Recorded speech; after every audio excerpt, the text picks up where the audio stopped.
नमस्कार दोस्तों, आपका स्वागत है हमारे चैनल लाइफ इंस्पिरेशन में।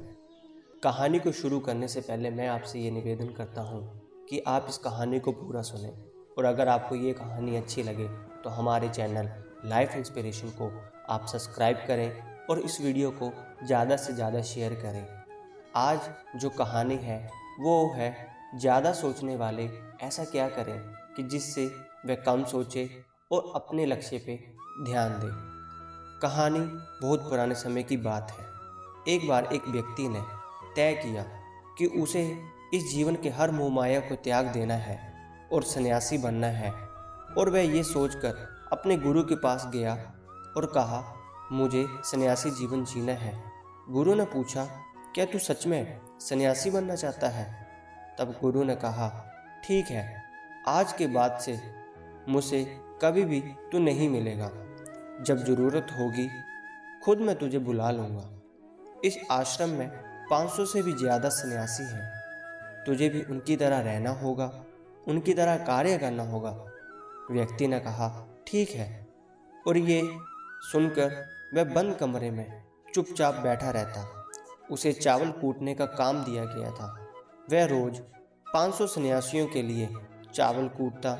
जब वह थक जाता तो वह वहीं सो जाता और फिर वापस उठकर चावल कूटने लगता।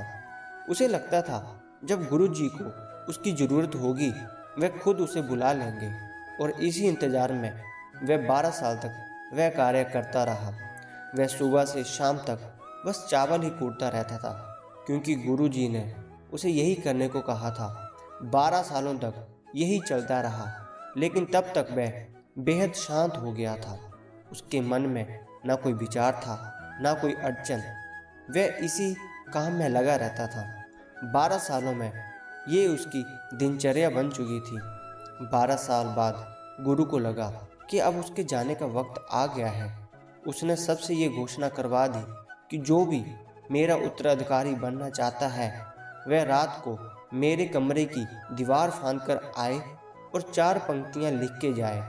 उस पंक्ति में जीवन को कैसे सही तरीके से जीना है उसे लिखना होगा, जीवन का सत्य लिखना होगा, लेकिन ये उस स्वयं से लिखना है, खुद के अनुभव को बताना है।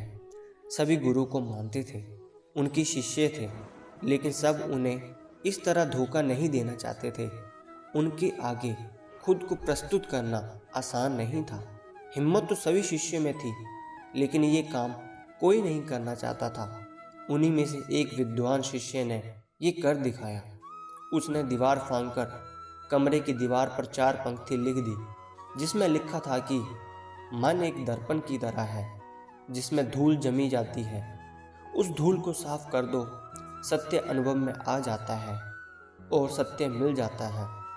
सुबह गुरु उठे तो उन्होंने देखा और बोला, ये किस मूर्ख ने मेरी दीवार खराब कर दी, उसे पकड़कर लेकर आओ। लेकिन वह विद्वान ये लिख रात में ही भाग गया था, क्योंकि ये विचार उसके नहीं थे। उसने जाते समय अपने मित्रों से कहा था कि अगर गुरु को ये लाइन पसंद आ गई तो मुझे बता देना, परंतु अगर वह क्रोधित हो जाए तो उन्हें मेरा पता मत बताना। सब चिंतित हो गए थे। सभी लोग ये मानते थे कि इतने सुंदर शब्द तो हैं, मन एक दर्पण की तरह है जिसमें शब्दों और विचारों की धूल जम जाती है, वही उसे साफ कर दे तो सत्य का प्रतिबिंब दिखाई देने लगता है। इसमें कहा कुछ गलत है। गुरु कुछ ज़्यादा ही सख्त हैं। देखते हैं वे इससे ऊंची बात कहाँ से लेके आएंगे। पूरे आश्रम में यही बातें चल रही थी। उन्हीं में से 4 व्यक्ति एक दूसरे से बात करते हुए उस चावल कूटने वाले के पास से निकले। उनकी बातें सुनकर वह हंसने लगा। वे चारों ये देखने लगे और सोचने लगे और पूछा, इसमें हंसने की क्या बात है? तब वह बोला कि सही तो कह रहे हैं गुरुजी, किस ना समझ ने ये लिखा है। ये सुन वे चारों भड़क गए और बोले, तुम क्या जानो इसका मतलब? इतने सालों से तो बस चावल कूट रहे हो, तुम्हें शास्त्रों के ज्ञान के बारे में क्या पता? अगर इतनी लाइन गलत है तो तुम इससे अच्छा कोई शब्द बताओ। वह व्यक्ति बोला, ठीक है, मैं बता दूंगा, लेकिन मैं इतने सालों से चावल कूटते कूटते लिखना भूल गया हूँ। किसी को लिखना पड़ेगा। और हाँ, ये जान लो मुझे उत्तराधिकारी बनने का कोई शौक नहीं है। अगर मुझे ये उपाधि मिली तो मैं कान पकड़ूंगा और विचार नहीं बिताऊंगा। तब उन चारों ने कहा, अरे तू हमें बता, हम लिखते हैं। व्यक्ति ने कहा, लिखो। कैसा दर्पण, कैसी धूल, ना कोई दर्पण ना कोई धूल, जो इसे जान लेता है सत्य को प्राप्त हो जाता है। आधी रात को ये पढ़कर गुरु उस चावल कूटने के पास गए और कहा, अब तू यहाँ से भाग जा, वरना ये 500 के 500 तुझे मार डालेंगे। ये मेरा चोला ले, तुम मेरा उत्तराधिकारी बनना चाहे या ना चाहे, इससे मुझे कोई फर्क नहीं पड़ता, लेकिन मैंने तुझे ही अपना उत्तराधिकारी माना है। और अगर ये बात इन सबको पता चल गई तो ये बर्दाश्त नहीं कर पाएंगे कि एक चावल कूटने वाला उत्तराधिकारी कैसे बन गया।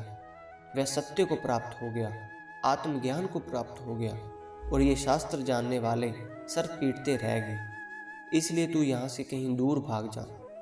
अतः एक बार गौतम बुद्ध ने भी अपने शिष्य से कहा था कि जब तुम्हारे अंदर भी विचार आना बंद हो जाएंगे, उस दिन तुम सत्य का अनुभव करोगे, खुद को, ब्रह्मांड को समझ पाओगे, और यही बुद्धत्व प्राप्ति का पहला कदम है। मन को शांत करने का पहला तरीका जो बौद्ध ग्रंथों में बताया गया है वह खुद के विचारों पर काम करना है। आपके अंदर क्या चल रहा है उसे अच्छी तरह समझना, ना कि अपने विचारों को कहीं भी दबाना। ऐसा करना गलत है। मन भटकेगा, बार बार भटकेगा, लेकिन जब भी आपको ऐसा लगे आप तुरंत अपने विचारों का निरीक्षण करना शुरू कर दें। आप खुद कुछ समय बाद ये समझ जाएंगे कि आप अपने विचारों को लंबे समय तक ऑब्जर्व करने लगे हो। इस तरह के कुछ अच्छे बुरे विचार आपके मन में आ रहे हैं, लेकिन आप उसके साथ किसी भी तरह की छेड़खानी नहीं करते हो। एक समय आने पर आप खुद के विचारों पर आराम से कंट्रोल कर लेंगे। आप आने वाले कल या बीते वाले कल की चिंता न करके अपने वर्तमान में जियोगे, जो अभी इस समय आपके सामने है। आपको उसी पर अपना ध्यान केंद्रित करना है। मैं आशा करता हूँ कि आपको हमारी कहानी से कुछ न कुछ संदेश मिला होगा। अगर आपको ये हमारी कहानी अच्छी लगी हो तो आप इस कहानी को आगे से आगे शेयर करें, कमेंट बॉक्स में कमेंट करें, और आपको ये कहानी कैसी लगी आप मुझे कमेंट बॉक्स में बता सकते हैं। धन्यवाद।